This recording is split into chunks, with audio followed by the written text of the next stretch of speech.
आवत ही हर्षय नहीं, वहां नहीं जाना चाहिए देवी जहां पर जाने के बाद हर्ष न हो जाए, खुशियां न उमड़ावे और नैनन नहीं सने खुशी के आंसू न निकल जाएं, वहां पर बिल्कुल न जाए, चाहे क्यों ना वहां मेघ सोना क्यों ना बरसता हो। लेकिन महाराज बेटी को अपने मायके का इतना मोह होता है कि वो विवश कर देता है। माता जी ने कहा नहीं प्रभु आप आज्ञा देकर चली जाएं। भगवान ने कहा जाओ देवी तुम्हारी इच्छा है तो अपने गण के साथ में भेज देते हैं।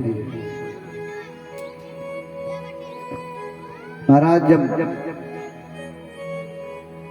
सती महारानी वहां पहुंचती हैं, अच्छा दक्ष जी भी सबको बुलाए हैं। रामचरितमानस में लिखा है दक्ष सकल निज सुता बुलाई, हमारे बयर तुम्हें बिसराई।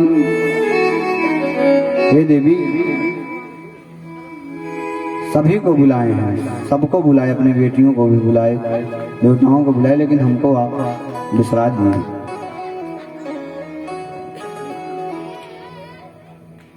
लेकिन सती महारानी मानी नहीं है, चल पड़ती है।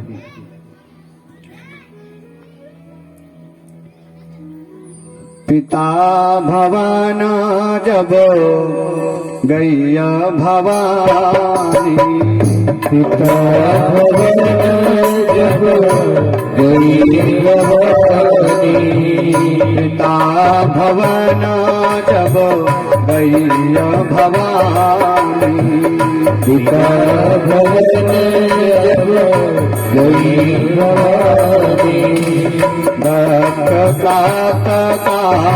हुन सनमानी, दक्ष हुन सनमानी।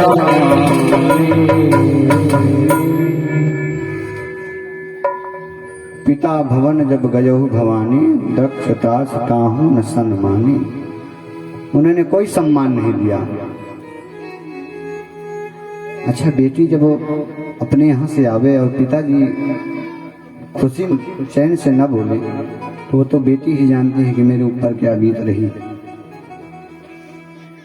बड़ी दुखित हुई। लेकिन महाराज माता का हृदय बहुत विशाल होता है, बहुत बड़ा होता है। केवल एक माँ है। सादर भला ही मिली एक माता, सादर भला ही मिली एक माता, सादर भला ही मिली एक माता, सादर भला ही मिली एक माता, भगनी बहुत मुस्काता, भगनी मिली बहुत मुस्काता, भगनी मिली बहुत मुस्काता, भगनी मिली बहुत मुस्काता। केवल मां सम्मान पूर्वक मिलती है। और बहन लोग तो मुस्कुरा रही हैं, देखो इस निर्लज को, इसको पिताजी ने निमंत्रण भी नहीं दी तब भी चली आई। ऐसे होती भी हैं।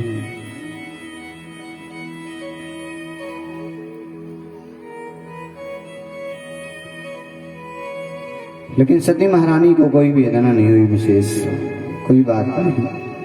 चलती हूँ यज्ञशाला में देखती हूँ। लेकिन महाराज जब यज्ञशाला की तरफ बढ़ती हैं तो देखती क्या है? अरुद्रभागं तमवेक्ष चाध्वरं, पित्रा च देवे कृतहेलनं विभो, अनादिता यज्ञ सदस्यधीश्वरी, चुकोपलोका निवतक्षति रुषा। देखती क्या है? अरुद्रभागं तमवेक्ष चाध्वरं,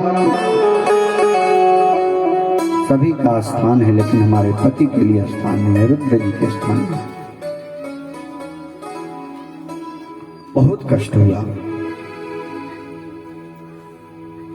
सती महारानी को पछतावा हो रहा है, हमारे पति हमको रोक रहे थे, उनको क्या पता, वो तो साधु हृदय हैं। अपने पिता को कहती हैं, दोषान परेशान ही गुणेषु साधवो ग्रहणन्ति के चिन्ह भवादृशादुज गुणास्य फल्गोन् बहुलीकरीष्णवो महत्तमास्ते स्वविदाद् भवानघ। पिताजी, आपका तो हृदय असाधु है, क्योंकि आप साधु को नहीं पहचानते। हमारे पति तो साधु का हृदय है, आपने उनको स्थान नहीं दिया, आपने बहुत गलत किया। और कहते हैं, भली भांत पछताव पिताहु, आप बहुत भली भांत से पछताएंगे, आपने अच्छा नहीं काम किया। फटकार लगाती हैं, क्योंकि जो हमारे पति है ना, गोत्रम त्वदीयं भगवान वृषभजो दाक्षायणीत्याह यथा सुदुर्मना। पिताजी, आपके गोत्र से लेकर के, आपके गोत्र को जोड़ करके हमारे पति हमको बुलाते हैं, दाक्षायणी कहते हैं, दक्षनंदनी कहते हैं। आपने बहुत बड़ा अपमान किया है, ये आपको पछताना ही पड़ेगा। ऐसा कहते हुए उन्हीं की यज्ञशाला में जाती हैं, हवन कुंड में अपना शरीर शांत करने के लिए भगवान से प्रार्थना करती हैं कि हे प्रभु, सती मरत हरि सन बार मांगा, सती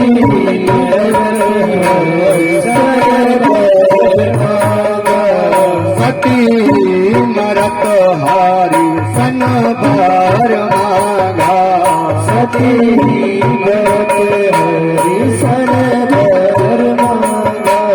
जन्म जन्म शिव पदयानुरागा, जन्म शिव पदयानुरागा।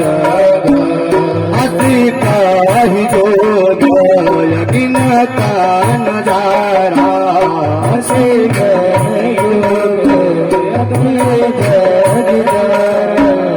अस काहि जोग यज्ञ का नजारा, से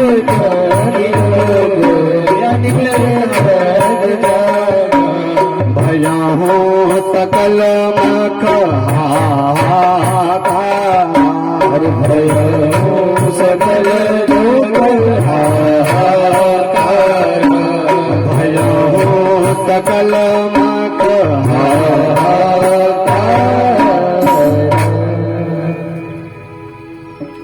इतना कहते हुए महाराज उन्हीं के यज्ञशाला में, उन्हीं के हवन कुंड में अपने शरीर को शांत कर देती हैं, और पूरे क्षेत्र में हाहाकार मच गया।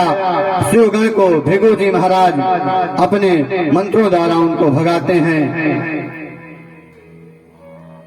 शिवगण जब वहां पहुंचते हैं और नारद जी पहुंचते हैं, भगवान शंकर से बताते हैं, प्रभु सब गड़बड़ हो गया। सती महारानी ने उन्हीं के यज्ञशाला में अपने शरीर को त्याग दिया। शंकर जी महाराज को बहुत कष्ट हुआ। वो अपने जटा से एक बाल को उखाड़ते हैं, जमीन में पटकते हैं, उसी जटा से वीरभद्र नामक गण प्रकट हो जाता है, और भगवान कहते हैं, जाओ दक्ष समेत दक्ष का यज्ञ ध्वंस कर दो।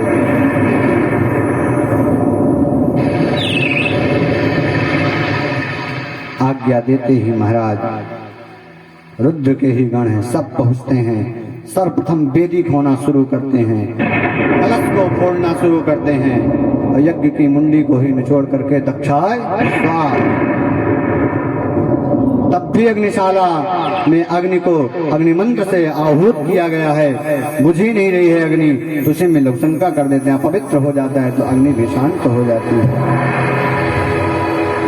और जो ब्राह्मण लोग उस समय हंस रहे थे, सदी के प्राणांत होते समय उनके कुछ के दांत तोड़ देते हैं, भृगु महाराज की दाढ़ी नोच लेते हैं। इस प्रकार से पूरे के पूरे त्राहि